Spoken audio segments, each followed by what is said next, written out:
The ruling Democratic Party's leadership race is entering its final week, with two of its candidates separated by less than 2 percentage points ahead of the August 17th convention. Now, at the same time, Parliament is facing another standoff over a proposed plenary session, while an investigation into ballot shortages during June's local elections moves forward. Our political correspondent Moon Hye-ryeon joins us in the studio to tell us more. Welcome, Hye-ryeon. Good evening, Dami. Hye-ryeon, let's start with the ruling Democratic Party's leadership race. Where does the contest stand with just 6 days to go? So it remains extremely close. So after regional voting through this Sunday, Min-seok leads with 46.01%, followed by Jung Chung-rae at 44.53%. And Song Yeong-gil is third with 9.47%. Kim has won in Chungcheongdo, Jeju, Incheon, Gangwon-do and the combined Daegu, Gyeongbuk region, while Jung took Busan, Ulsan and Gyeongsang-namdo province. So far, neither candidate has built a decisive lead. The biggest battlegrounds are now the southwest and the capital region. Voting among party members in the southwest begins today, while Seoul and Gyeonggi-do province voting is also getting underway. Together, those regions account for more than 70% of the party's voting membership. Chung is seeking to consolidate support among the party's stronger pro-reform base in the southwest, while Kim is focusing on expanding his support in Seoul and Gyeonggi-do province. Song is also looking for a late turnaround, particularly in the southwest, where he is the only candidate with regional roots.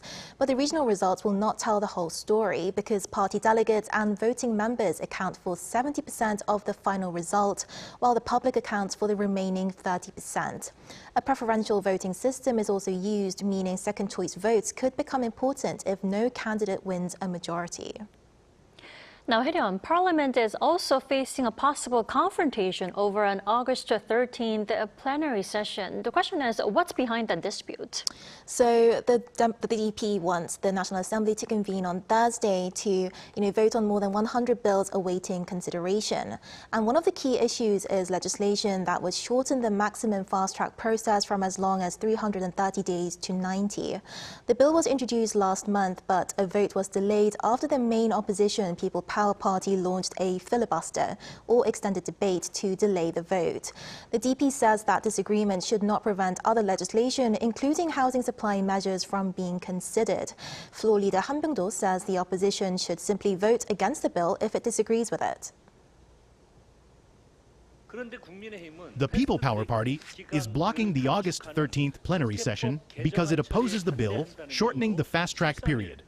If it opposes the bill, they should come into the session and vote against it. There is no reason to reject the entire session and hold up more than 100 bills simply to prevent a vote on this legislation.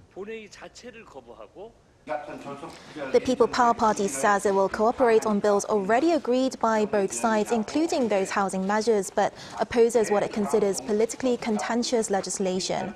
Its full leadership has proposed holding the plenary session on August 20th instead. PPP floor leader Jung Chung-rae criticized the ruling party's approach. The Democratic Party is failing to govern in a way that makes sense to the public and is instead relying entirely on its parliamentary majority to push legislation through. It is already talking about using the August 13th plenary session to force through bills on which the two parties have not reached an agreement.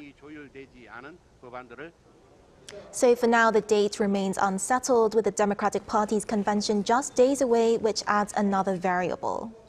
I see. Now, Hye-ryeon, let's move on to the investigation into the June 3rd local election ballot shortage. Where does that investigation stand at the moment? So the National Assembly Special Investigation Committee held its third meeting earlier this week on Monday after extending its mandate by 1 month.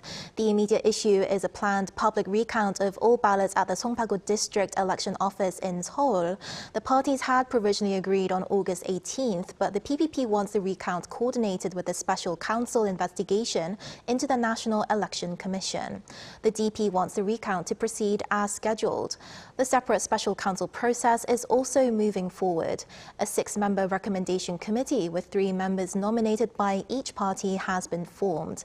The Korean Bar Association and the association representing the country's law schools are due to recommend 3 candidates each by Wednesday, with the committee scheduled to select 2 final candidates on Friday. So the next few days will be important for both the recount and the Special Council process. Indeed, we'll keep an eye out for all three developments. Hye-ryeon, thank you for the coverage. Thank you for having me.